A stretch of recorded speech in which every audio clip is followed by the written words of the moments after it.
The Arctic in 2017 was warmer, with less sea ice, and with continued widespread impacts on ecosystems and northern communities, reflecting an emerging new normal climate in the north.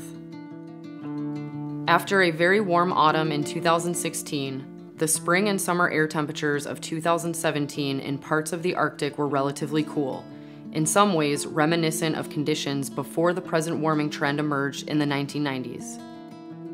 These cooler temperatures contributed to a rebound in snow cover in the Eurasian Arctic, slower summer sea ice loss, and below average melt extent for the Greenland ice sheet. Yet viewed in comparison to the historical record, there are many strong signals that 2017 was typical of the warmer Arctic of the last decade. The annual average air temperature in the broader Arctic was the second warmest, after 2016, for the period since the end of the 19th century.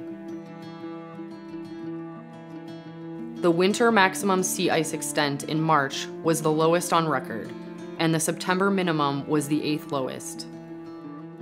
The sea ice cover continues to be younger and thinner than in the past.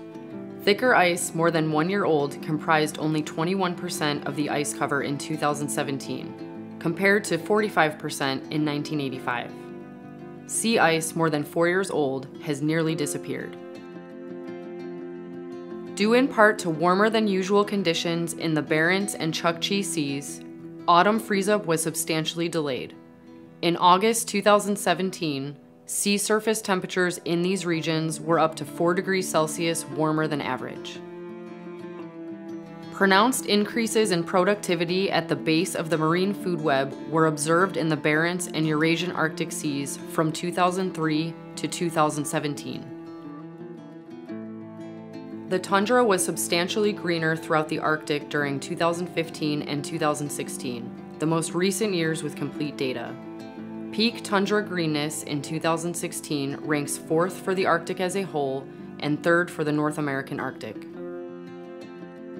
Permafrost temperatures at many observation sites were also among the warmest on record in 2016. Warming was greatest in the cold permafrost of the Alaskan and Canadian High Arctic and in Svalbard.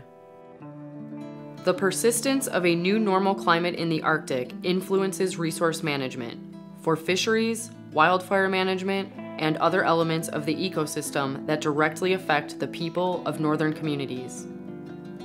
Extreme conditions brought about by natural year-to-year variability of weather, on top of the warmer climate in the Arctic, impact these people disproportionately.